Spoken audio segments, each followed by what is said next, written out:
Hello，大家好，我们在台中科大语言中心的 Story Time. I'm Elder Pennington. Welcome today. We're going to read a great story today called The Christmas Angel. So, it's going to be great. We'll start off with some vocabulary. Middle-aged. Middle-aged. Fireplace. Fireplace. Gaze. Gaze. Grim. Grim. Remark. Remark. Demonstrate. Demonstrate. Beloved. Beloved. Ragged. Ragged. Snatch. Snatch. Disgust. Disgust. Whisk. Whisk. Idle. Idle. Clutch. Clutch. Glimpse. Glimpse. Confess. Confess. Outrage.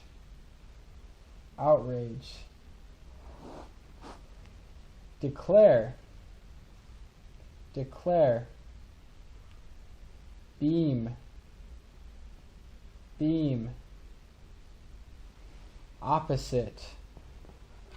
Opposite.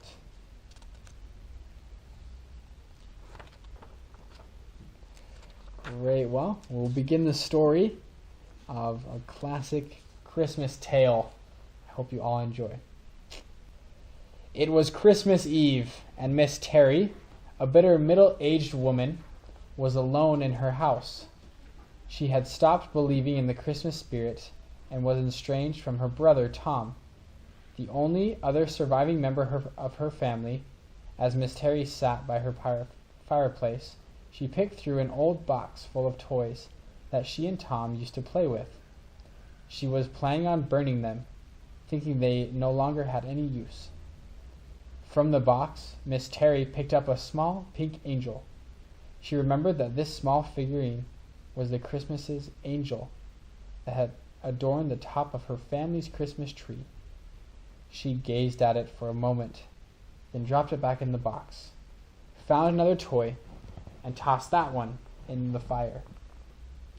As she watched it burn with grim satisfaction, an idea came to her that she should try an experiment. Instead of burning the toys, Miss Terry decided to leave them, one by one, on the sidewalk outside her home. After doing this with a few toys, she remembered that all of the reactions from passerbys were negative. Some fought over the toys, and others simply kicked them away. Miss Terry figured that this demonstrated that there was no such thing as Christmas spirit. Miss Terry kept up her experiment, though, and she put her oldest and most beloved doll on the front steps of her house. Before long, a ragged little girl named Mary came by and noticed it. Looking left and right to make sure no one was watching, she snatched the doll and ran. Miss Terry shook her head in disgust, thinking Mary was a thief, and went back to the box. The final thing she placed on the sidewalk was the Christmas angel. When it was kicked into the street by a man walking by, it made Miss Terry cringe. She retrieved the figurine from the street and placed it on the mantel of her fireplace. Suddenly, the Christmas angel came alive and whisked Miss Terry from her home. The angel showed her all of the joy that had come from the toys Miss Terry had left on the sidewalk. When the angel showed her what had become of Mary, though it was nearly broke the woman's heart. Mary lived with her aunt and uncle, both of them idle drunkards, Sometimes they would beat the poor girl, and if she brought anything home, they would sell it to buy drink. When they saw the doll, Mary clutched it in her arms. They let her keep it because it wasn't worth anything to them. After traveling with the angel, Miss Terry suddenly found herself back in her living room, wondering if she had been dreaming.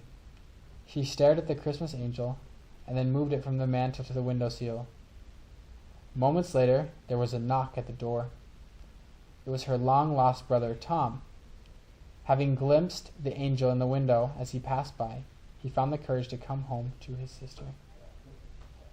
On Christmas morning, another visitor arrived at the residence. Little Mary. She was returning the doll, confessing that she had taken it. When Mary told Tom the sad story of her life, he became outraged. He asked Mary if she wanted to return to her home, and Mary said she didn't. Tom took charge and declared that she would never go back to her uncle and aunt. He and Miss Terry would adopt her instead and raise her as if she were their child. Back on the mantel, the Christmas angel beamed on all of them as they felt the love of a family flow through them. Miss Terry's experiment proved the opposite of what she thought it would. The Christmas spirit was alive and well. Wow, what a touching, heartfelt story. I really do love it. So, we're going to go on to reading comprehension. Question number 1. What does not describe Miss Terry in the beginning of this story? A. Bitter. B. Grim. C. Curious. D. Terrified. What does not describe Miss Terry in the beginning of this story? A. Bitter. B. Grim. C. Curious. Or D. Terrified. At the beginning of the story, she was bitter, grim, and a little curious, but she wasn't very terrified. The answer is D. Terrified. What could be another title for this story? A. A Christmas Experiment. B. The Hatred of Toys. C. The Death of the Christmas Spirit. Or D. Christmas Comes to an End. Another title for the story could be A Christmas Experiment. A. To describe what was going on in the story, she did an experiment. Question 3. After you read this story, you are likely to conclude that A. Tom would not stay around for long. B. Miss Terry was quite happy with the new situation at her home. C. Mary would soon return home to her uncle and aunt. D. Mary would probably steal something once again. We can conclude from the end of the story that Miss Terry was quite happy. And so question B would be correct. Miss Terry was quite happy with the new situation at her home. Thank you all very much. Hope things go well. Hope your English keeps improving. You're doing great. See ya.